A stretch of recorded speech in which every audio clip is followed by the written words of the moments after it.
Dr. Lindauer, can you tell me a little bit about your background prior to coming to Wright State? Where did you go to school?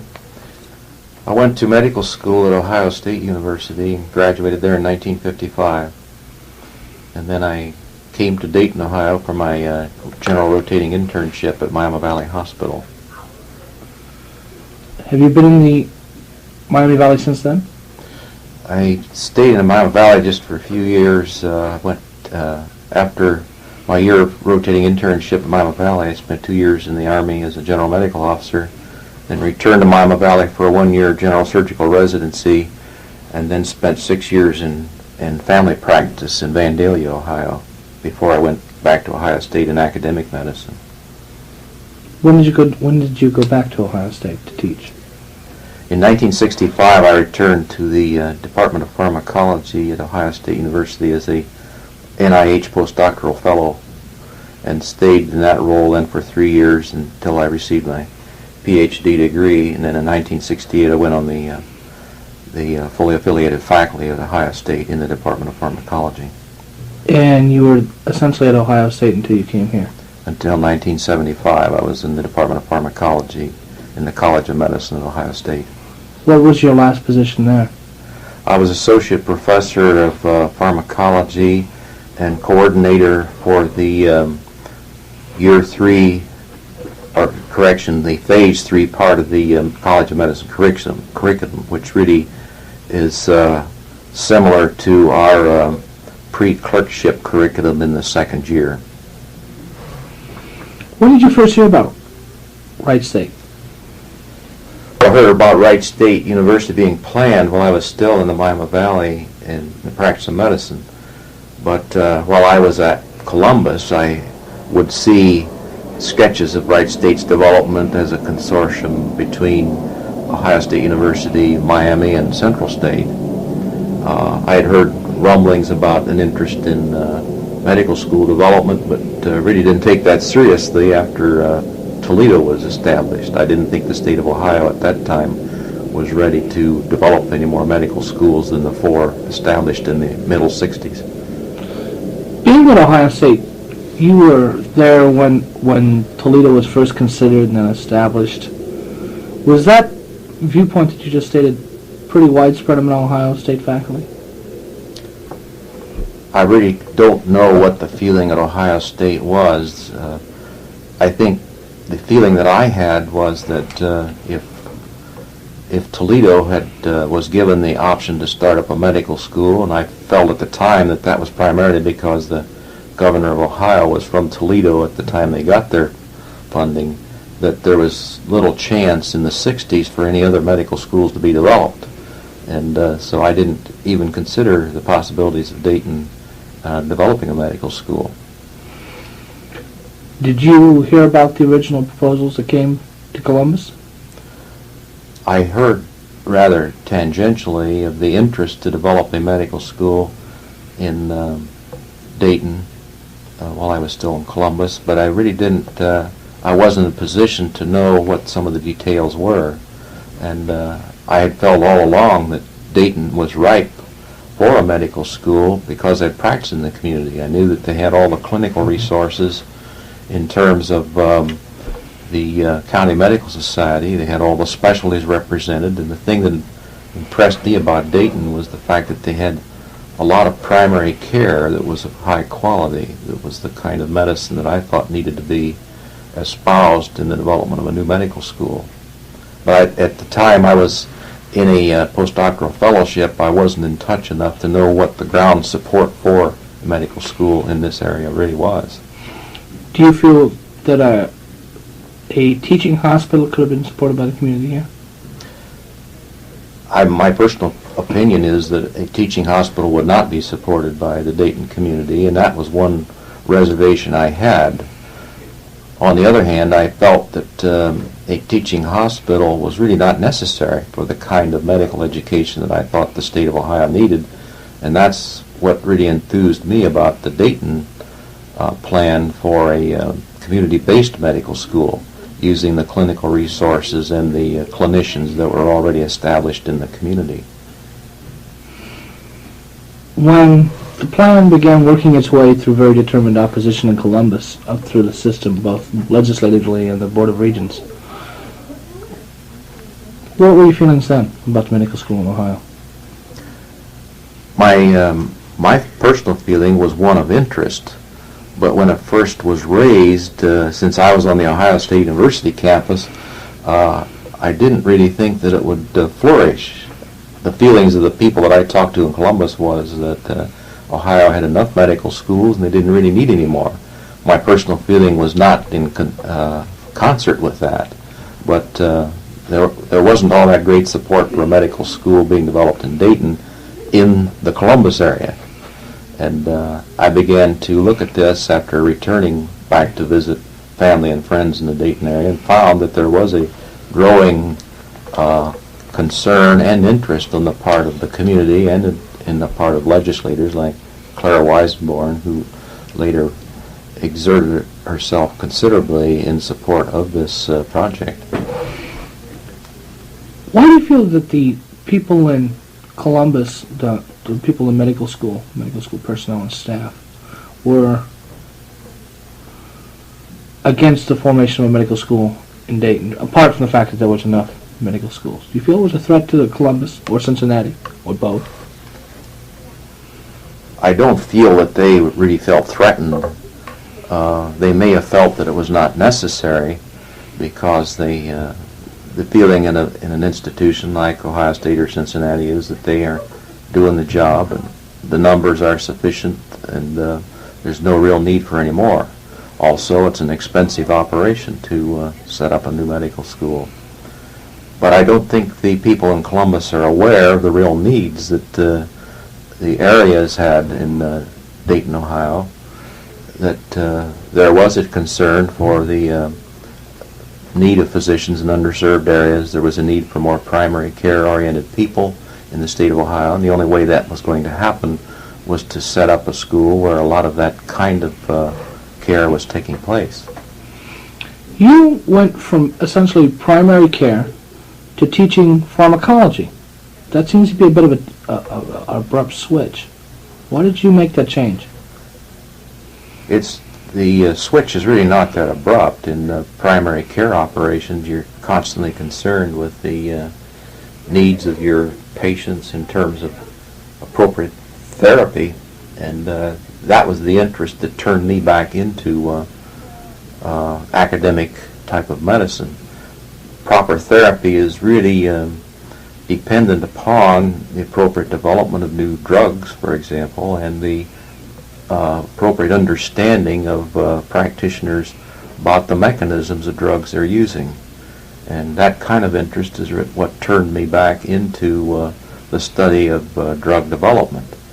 And then when I became interested and discussed my interest with some of my old friends in the pharmacology department of Ohio State, particularly the chairman, then he encouraged me to return to some basic studies as a background for being a teacher in basic medicine. And this flourished after I'd done some laboratory work almost 100% of my time for 2 years, and then gradually got more involved in the teaching program. So by the time I finished the requirements for my PhD degree, I was asked to participate almost 100% of my time in some of the newly developed teaching programs at Ohio State's College of Medicine. Do you like teaching? I enjoy working with students, and I wish there was more time to be with the students. That's the only way that people can keep up to date, is to be forced to interact with vigorous young minds like medical students. You're listed here at Wright State as a professor in pharmacology and toxicology. Can you describe to me briefly in fairly layman's terms what pharmacology and toxicology consist of? Well, pharmacology is really the science or the discourse on drugs, and a drug is any chemical agent that brings about a biologic response.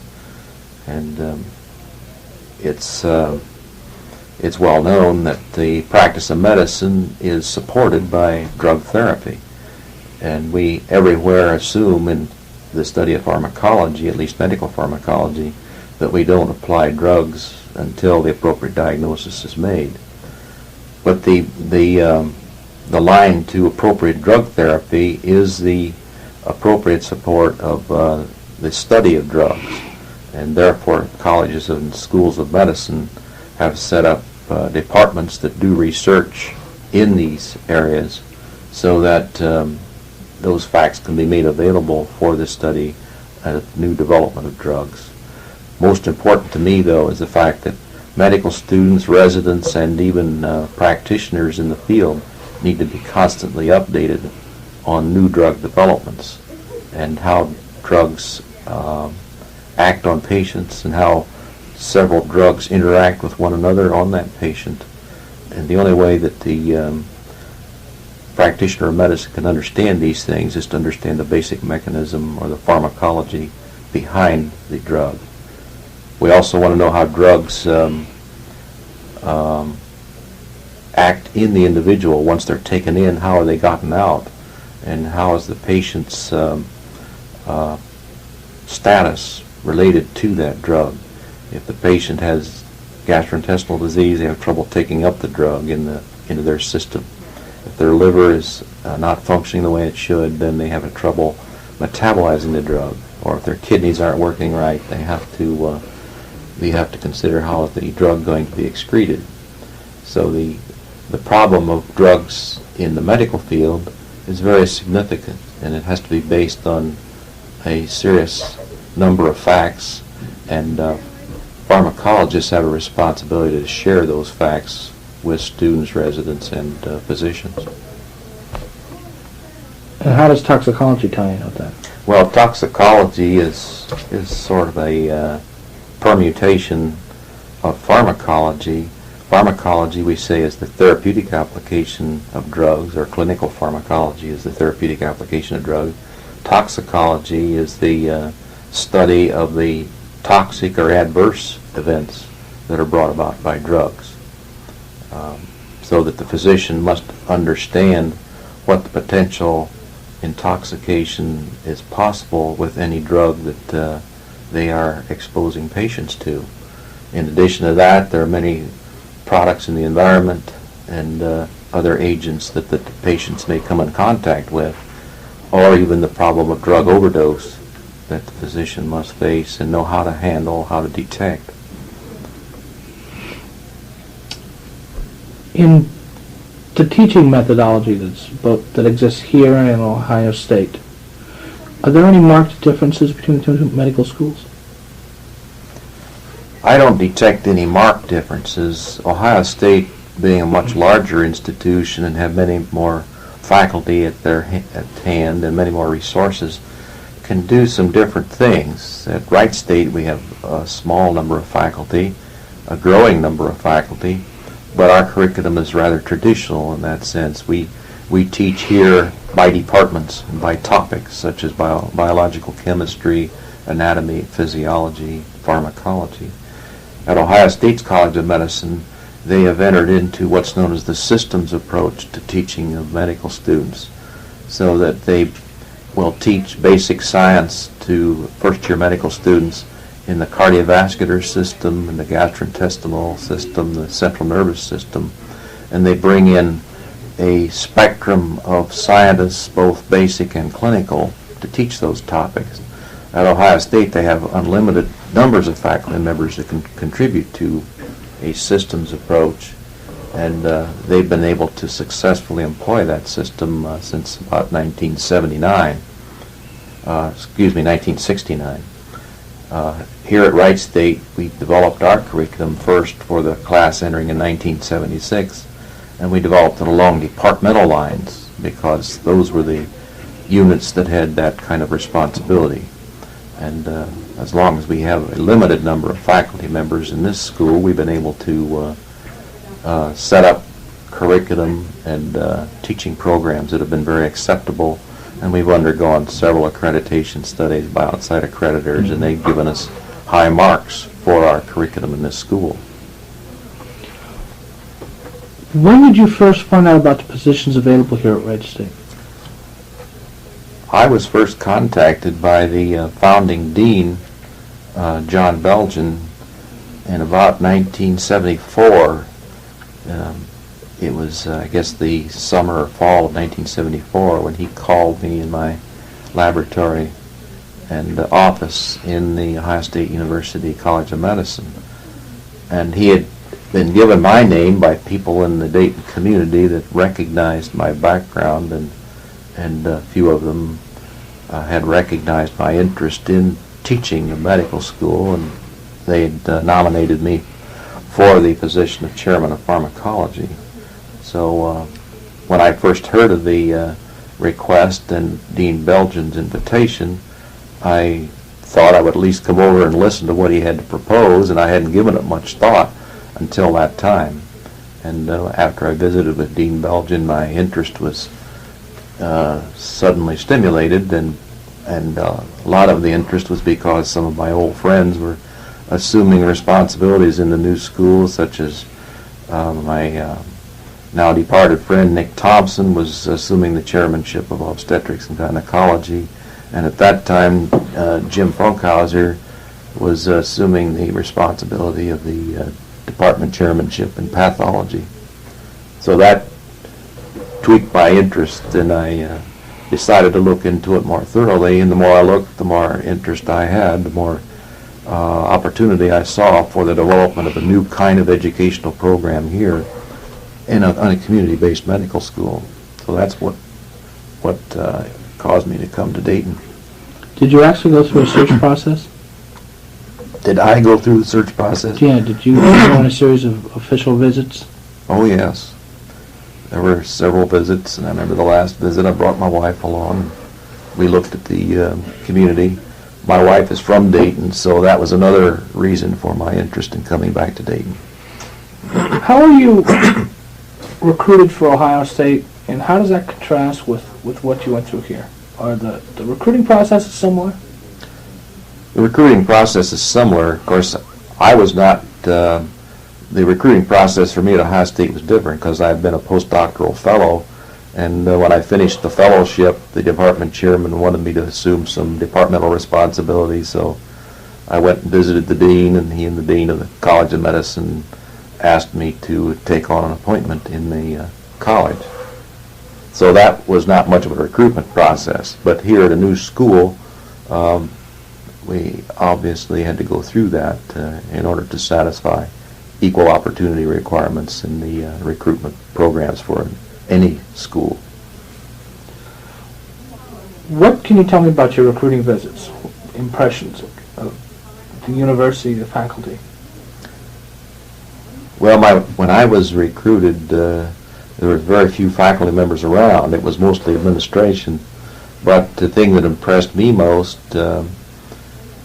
first of all, was John Belgian, who was a superb organizer and developer, and also with a very astute interest in relationships with the university, with the community, and with the clinicians and hospitals in the area.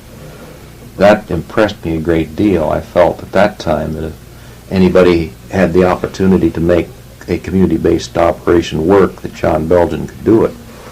I was also impressed with the other members of the executive committee at that time. I've already mentioned Dr. Thompson in obstetrics and gynecology, Dr. Funkhauser in pathology, and among the others were Dr. Reese in medicine and society, and at that time Dr. Emmanuel Cowder in pediatrics. That spectrum of initial leaders of the school impressed me greatly. And I should also mention Dr. Ed Spanier, who had the responsibility for the administration of the new school. I felt that a lot of the success of the developer, Dean Belgian, was due to the great support he got from an administrator like Ed Spanier. That gave me great comfort and interested me considerably in the School of Medicine here at Wright State. You were brought in as Associate Dean for Academic Affairs? Now, I was brought in as Chairman of Pharmacology. And as Chairman of Pharmacology, I was a faculty member of one. But upon my arrival, Dean Belgian told me that within a month after I arrived in June 15th, 1975, that a team of the Liaison Committee for Medical Education was going to visit to review what plans we had for the curriculum.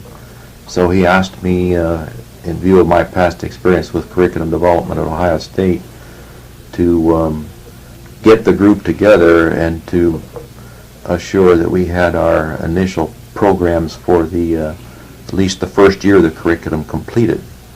And this was a challenge, and fortunately I had people around me that responded quite well, and we were able to satisfy the inquiries from the Liaison Committee on Medical Education, which ultimately led to an early stage in our accreditation process.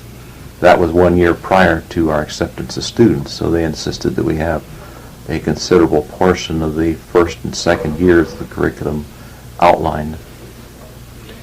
What experiences had you undergone at Ohio State that would give you the expertise to develop a curriculum? Ohio State, in the College of Medicine in 1968, received a considerable grant to support the development of independent study programs. Because of the receipt of that grant, the dean of the college at that time told the 6 basic science departments and the Department of Medicine that they must select one individual each to serve 100% of their time in the development of that program for at least 1 year. So I was chosen from the Department of Pharmacology, and during the course of the next year, the 7 of us spent 100% of our time writing independent study programs that could be adapted for computer-assisted instruction. This required a lot of study of curriculum or curricula of many schools to see what would be most appropriate, particularly what could be applied to independent study and computer-assisted instruction. Once the program was developed, then we were asked to continue on, which I did for the next 3 years, in which we were actually tutorially assisting independent study students going through this program because it was being monitored to see how successful it was going to be. And this took virtually 100% of our time for the following 3 years after the development of the program. In that sense, you can't see students in a huge class at one time. You have to see students on an independent basis or an individual basis as they cluster through parts of the curriculum that you're responsible for. So with that expertise, you sat down with a committee here at Wright State to develop what for the LCME? Well, that type of independent study really didn't apply to what we did here. The background that I had in independent study was the study of the curriculum development of many medical schools to see what would have applied in that situation. So that helped me to understand particularly what was necessary in the pre-clerkship sense. And a lot of this was the writing of objectives and the creation of syllabi, the preparation of course outlines. But I did not prepare all the details of that. We had department chairmen in the other basic sciences that had considerable background in experience in these fields, such as Dr. Zappala in anatomy, Dr. Coleman in physiology, and at that time Dr. Ira Fritz in biochemistry, and of course Dr. Folkhauser in pathology, and Dr. Nancy Bigley came on later on in the Department of Microbiology. Were they on the committee? The department chairmen were on that early committee, with the exception of Dr. Bigley. She didn't join us until 1 year later.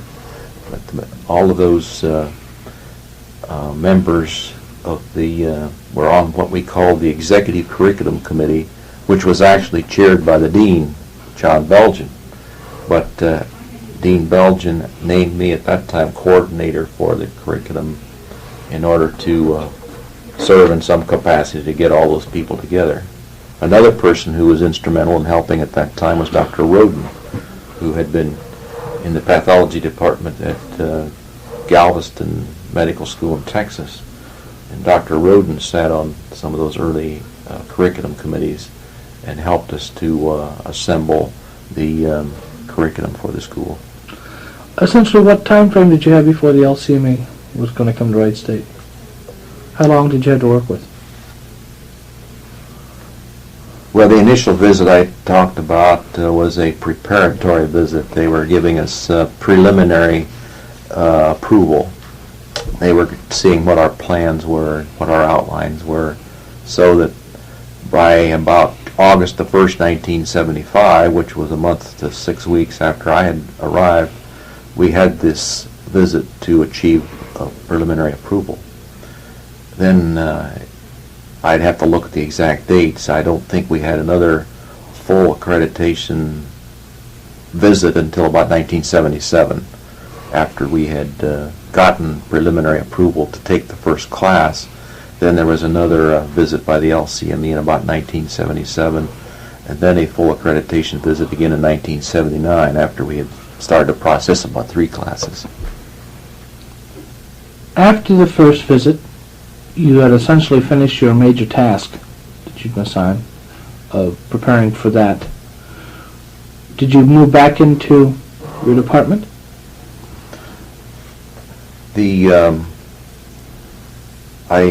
I never left the department during all of this. In fact, I was a departmental member of 1 to begin with, and my second faculty member in the department was the chairman of psychiatry, Dr. Barry Blackwell, who was a pharmacologist in his own right, having come from Cincinnati and worked with Merrill Pharmaceutical Agency, as well as teaching pharmacology and psychiatry at the University of Cincinnati College of Medicine. So Blackwell was actually my second faculty member in pharmacology. But even after the LCME visit for that preliminary accreditation, Dean Belgian asked me to assume the coordination of a curriculum, and he and I discussed at that time that it was going to take at least 5 years to make sure we had the entire undergraduate curriculum outlined and established, and indeed it did. And then, of course, after we had our bylaws established early in 1976, then the curricular responsibility became that of the Faculty Curriculum Committee under the new bylaws. And Dean Belgian then named me as chairman of the Faculty Curriculum Committee and assistant dean for curriculum for the assurance of the development of this curricular program until we got it fully established. So the assistant dean for curriculum became associate dean for academic affairs. Yeah. Then, later on, after the arrival of Dr. Jewett, who assumed the initial post of associate dean for academic affairs, Dr. Jewett asked the dean to name me as an associate dean for curricular affairs until the curriculum was fully established.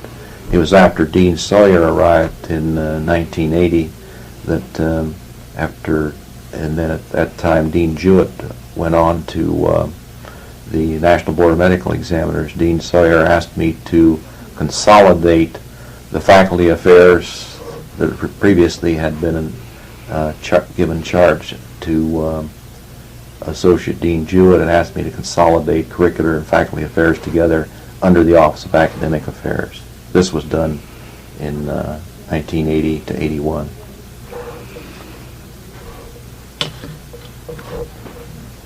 When you came to Wright State at first, what was your impression of the mood of the university faculty towards the School of Medicine? My own personal impression and atmosphere was very cordial. When I first came to Wright State, my office was actually in the Kettering Center down on Monument Street, where the dean had his office. And I made occasional visits to the university, and I was always received very warmly. And even beyond the offices we had at the Kettering Center, we went on out to the Veterans Administration for offices, so that put us, again, a little distance. But Dean Belgian asked me when I first arrived to start making some contacts with the university and asked me to sit with the university's curriculum committee. And I learned to know some of those people, to learn what the process was they were going through, and to let them be informed about what our process was. I didn't actually participate in their proceedings, but I did learn to know some of the people on the campus. My interactions with people on the campus has always been very cordial, and they had a lot of questions to ask, and they wanted to know then, after we arrived on campus here, how the School of Medicine was going to be absorbed into the university family. And my own position was that we were a part of the university family, and even though we were sort of a special case because of the widespread community interactions that we had. So my initial years, even though I had an office on the campus after 1977, were still limited because a lot of my responsibilities were teaching at hospitals in the community and at the VA, which is another hospital, but it's where we did a lot of our undergraduate teaching in the school. I never had negative feelings, or was never shared any negative feelings personally by members of the university community. Who was your first hire in the Department of Pathology? In pharmacology, like I told you a while ago, my first faculty member was another chairman who contributed a good deal at the beginning of the pharmacology program development.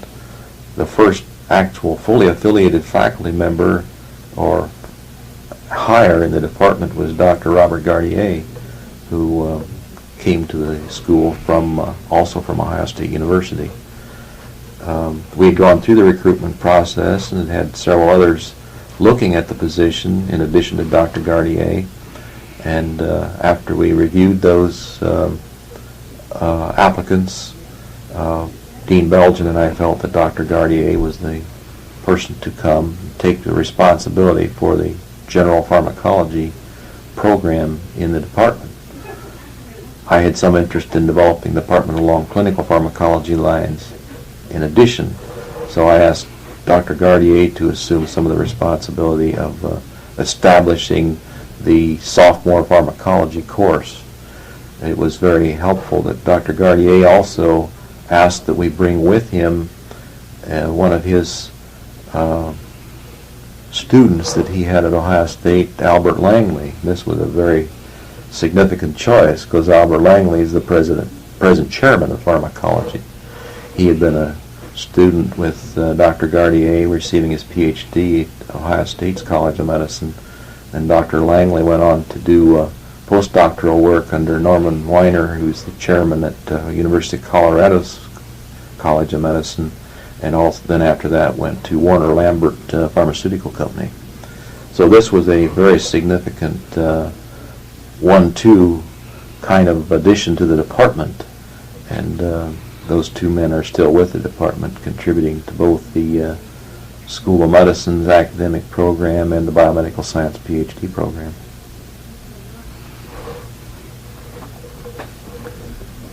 When you became director of the faculty or the coordinator of the faculty committee,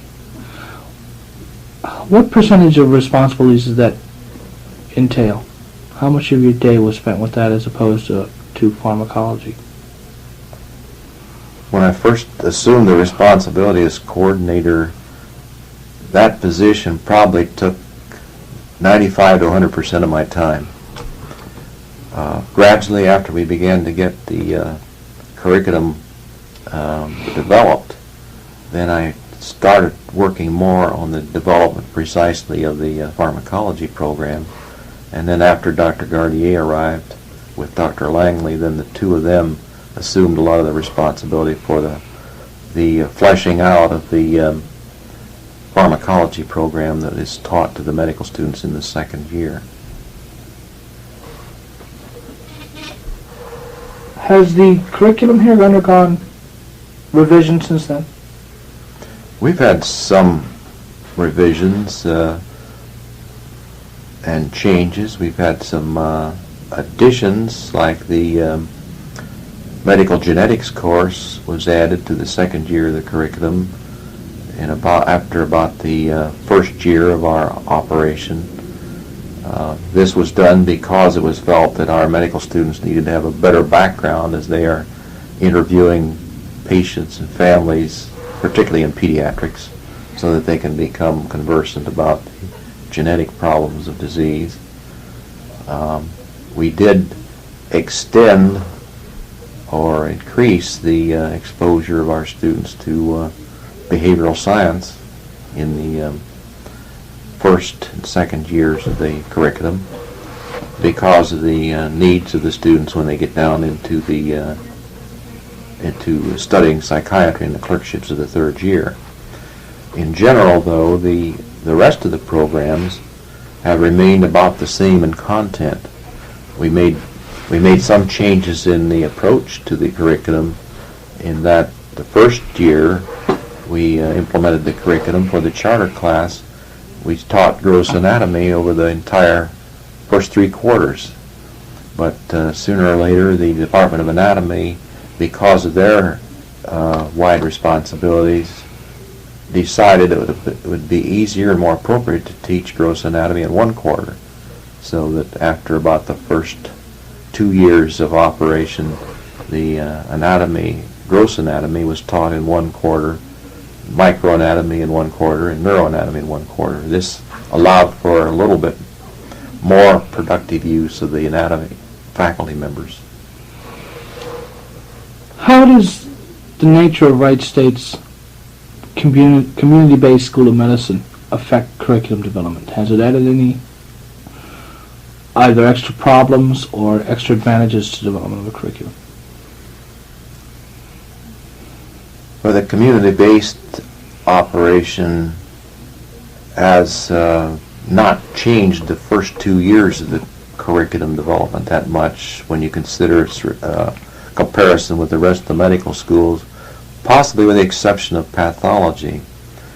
Pathology is, in this school, has been developed by a small number of full-time pathologists on the faculty, such as Dr. Roden to begin with, Dr.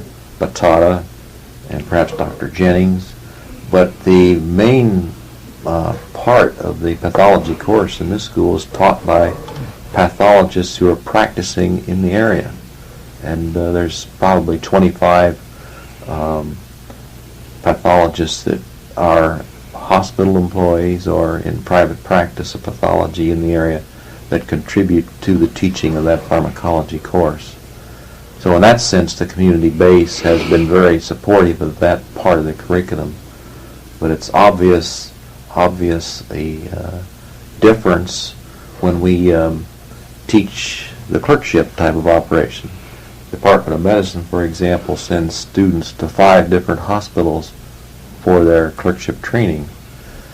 This training then is administered and monitored basically by fully affiliated faculty members in the Department of Medicine. But the teaching of those students then is done primarily by residents that are at those hospitals and the clinical faculty members that attend patients at those hospitals, along with our fully affiliated faculty members.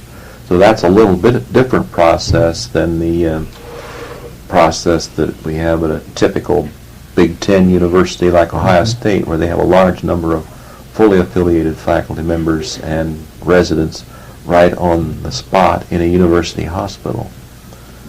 The same would go for the Department of Surgery, which teaches medical students in 4 different hospitals, so that the chairman of that department and the fully affiliated faculty members, which are only very few, have a responsibility for coordinating that operation with the support of a large number, well over 100 competent clinical faculty members who practice surgery in those community hospitals and federal hospitals like Veterans Administration and Wright-Patterson Air Force Base.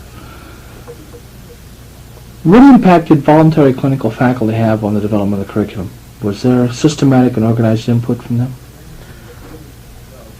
We have made every effort to include voluntary faculty members without imposing on their time.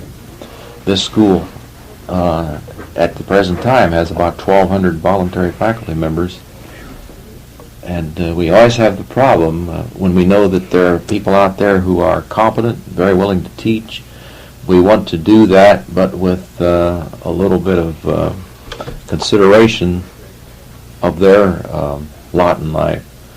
So it's up to the department chairman, who has primary responsibility for the teaching programs, to sort of coordinate with those clinical faculty members to utilize the appropriate people. And all during the development of our curriculum, we have had input from those clinical faculty members by way of the departmental structure.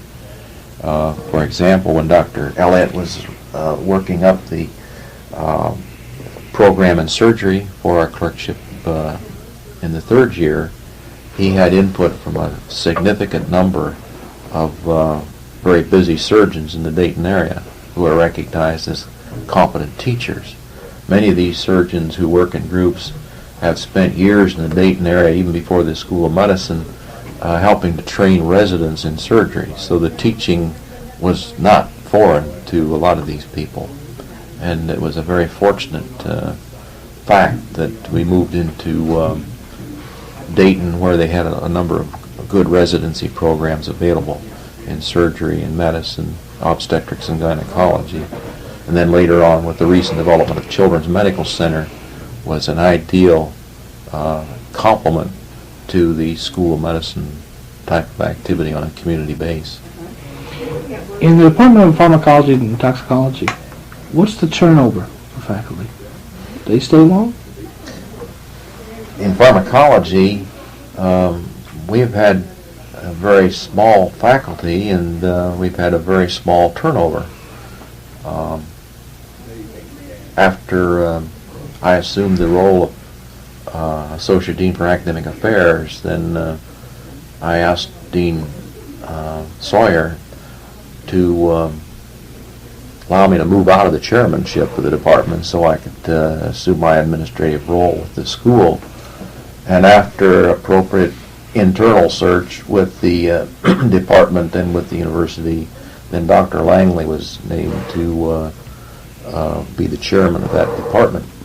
Dr. Gardier remains in that department, and since that time we had first recruited Dr. Kazuo Komura as a clinical pharmacologist, and after he was with the faculty as a fully affiliated member for about 2 years, he was then moved to go to the VA on a fully affiliated basis, where he assumed the role of the Associate Chief of Staff for Research. So in that regard, that's not an attrition. We also added to the department other fully affiliated faculty members, such as Dr. Robert Kirker and Dr. James Lucott and Dr. Tom Lockwood in about 1979. And all of those three people have remained. So we've had very little turnover with fully affiliated people. We have had, however, turnover with our clinical or joint appointments. In addition to Dr. Barry Blackwell, who was my first faculty member, whose primary appointment was in psychiatry, another significant contributor was Dr. Brian Roberts, who was the chairman of anesthesiology, but had a very burning interest in pharmacology, being an anesthesiologist. And of course we were unfortunate that Dr. Roberts died several years ago, so that was another attrition. Dr. Blackwell has since moved on to be chairman of pharmacology at the Medical College of Wisconsin, and therefore he has left us.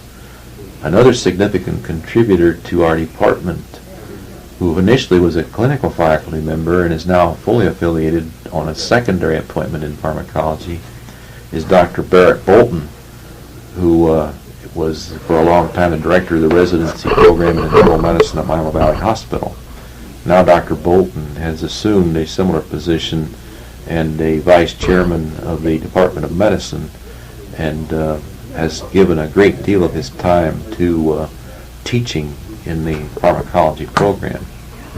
Dr. Bolton also has had training in pharmacology when he was a resident at the University of Iowa, and he has made significant contributions as a practitioner of internal medicine and a teacher of pharmacology.